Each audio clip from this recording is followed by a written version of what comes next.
వర్మ గారు, ఈ సందర్భంగా ఎప్పుడూ బాల్యములో చదివినటువంటి ఒక చిన్న నీతి కథ జ్ఞాపకం వస్తా ఉంది.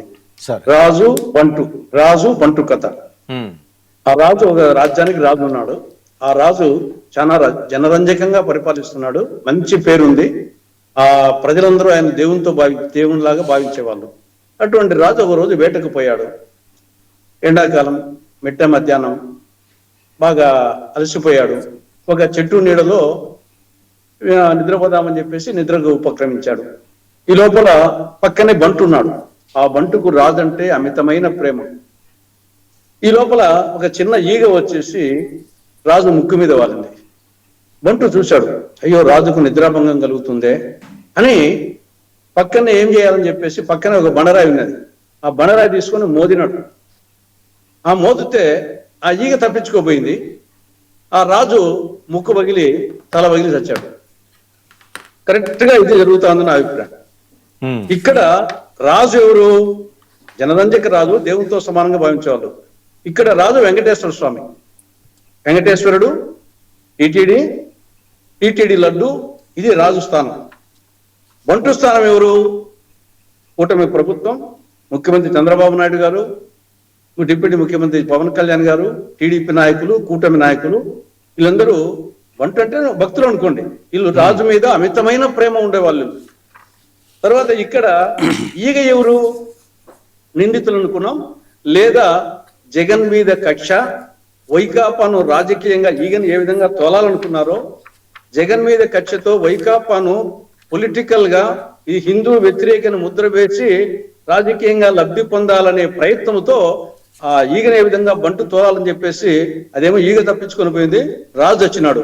ఆ విధంగా ఇప్పుడు వీళ్ళు జగన్మోహన్ రెడ్డి ప్రతిష్టను దెబ్బతీయాలని, వైకాపాను రాజకీయంగా దెబ్బతీయాలనే ఒక విధమైనటువంటి దాని ఏమనాలను మొత్తం వచ్చేసి వెంకటేశ్వర స్వామి ప్రతిష్టను, టీటీడీ ప్రతిష్టను, టీటీడీ లడ్డును ప్రతిష్టను దెబ్బతీశారు. మీరు చెప్పినట్లు భక్తులు రావచ్చు. ఎందుకంటే ఇప్పుడు న్యాచురల్ గా తిరుమలకే కాదు, ప్రతి చోట వచ్చేసి ఏ కార్యక్రమానికైనా ఈ యొక్క కార్యక్రమాలు జనాలు ఎక్కువ పోతున్నారు, తీసుకోవచ్చు.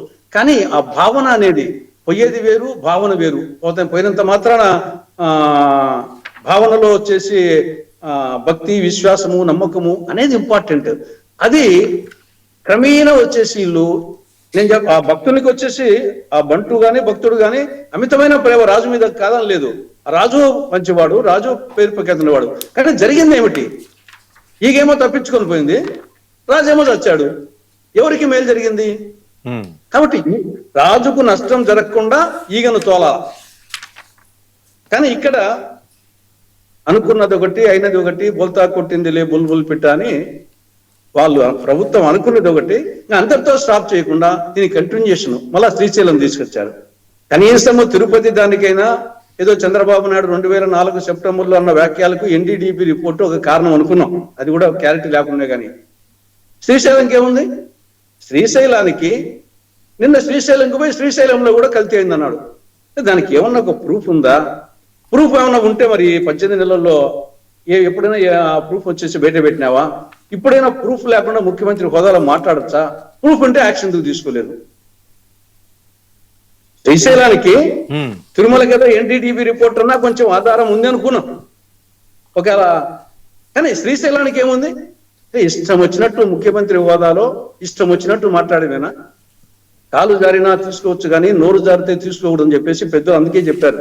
అటు ముఖ్యమంత్రి హోదాలో ఉండే వ్యక్తి ఇష్టం వచ్చినట్లు పబ్లిక్ చూస్తానే, నాయకులు చూస్తానే, కార్యకర్తలు చూస్తానే ఊరిగా మాట్లాడితే జరిగే పరిణామం ఇది. శ్రీశైలానికి ఏం అర్థం చెప్తారు మీరు వచ్చేసి? మీ దగ్గర ప్రూఫ్ ఉంటే చూపించండి. ప్రూఫ్ ఉంటే యాక్షన్ ఎందుకు తీసుకోలేదు ఇన్నాళ్ళు ఈ 18 నెలల్లో?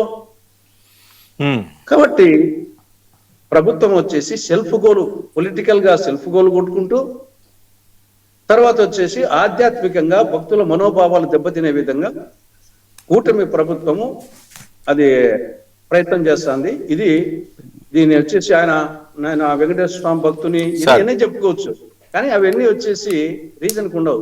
మరి వెంకటేశ్వర స్వామి భక్తులు అందరూ, మేము అందరం భక్తులే, మేము అందరూ భక్తులే.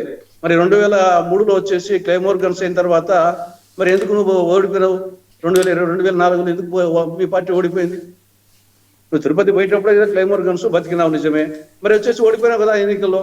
సానుభూతి కోసం వచ్చేసి ఎన్నికలు ముందుగా తెచ్చినావు, అయినా కానీ ఓడిపోయినావు కదా, మరి దానికి ఏం ఆన్సర్ చెప్తావు? మరి ఇప్పటికైనా ప్రచారం తగ్గించుకొని చిట్ నివేదిక ఇచ్చింది కదా, ఆ నివేదిక ప్రకారం యాక్షన్ తీసుకోండి. తీగలాగితే డొంక తగినట్టు ఇంకా వచ్చేసి ఫర్దర్ ఇన్వెస్టిగేషన్ చేయమని చెప్పేసి సుప్రీంకోర్టు వల్ల పిటిషన్ వేయండి. మీరు ఆల్రెడీ స్టేట్ గవర్నమెంట్ సిట్ వేసింది.